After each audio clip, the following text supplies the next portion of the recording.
Hello guys! Ayan, sa mga mahilig sa bonsai dyan, ito may papakita ko sa inyo ha. Meron tayong tip para magkaroon tayo ng dalawang bulaklak sa isang puno. Ito siya ay white bell. White bell at ito naman ay blue bell. Ito yung ating native na blue bell. Ito galing sa Vietnam.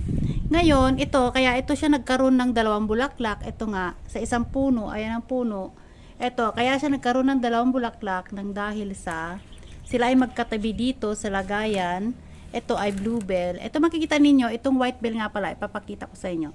Ang white bell, meron siyang mahahaba na dahon. Hindi kagaya nitong blue bell na sobrang liliit ng dahon. Tingnan nyo kung gaano siya kaliit. Ayan. At ito namang dahon ng native.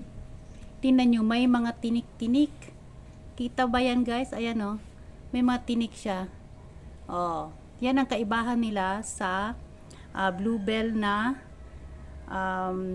mga dahon at saka ang white bell na dahon.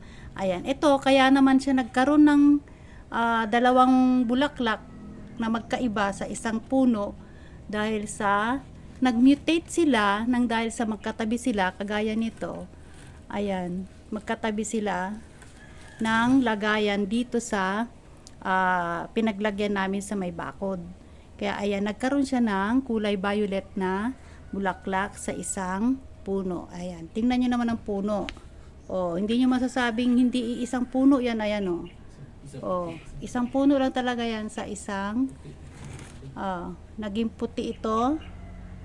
Oh, puti at saka violet. Ayan. Yun lang maipabahagi ko sa inyo guys. Ayan. Sa mga mahilig yan sa bonsai dyan, pwede rin po kayo mag DM sa amin. Meron po kaming dyan binibenta.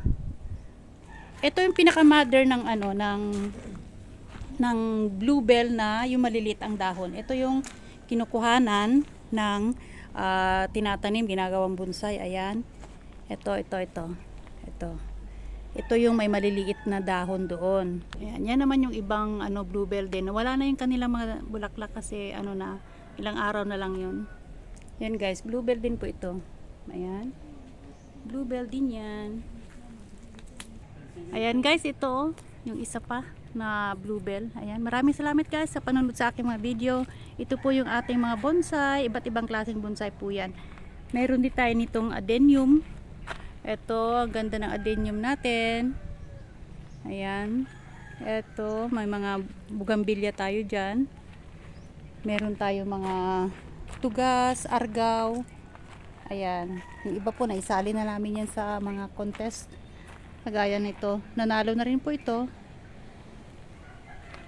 Ayan. Marami pa po doon, banda. Ayan. Maraming salamat po sa panonood sa aking mga video. Please subscribe, follow, like, and share po. Thank you!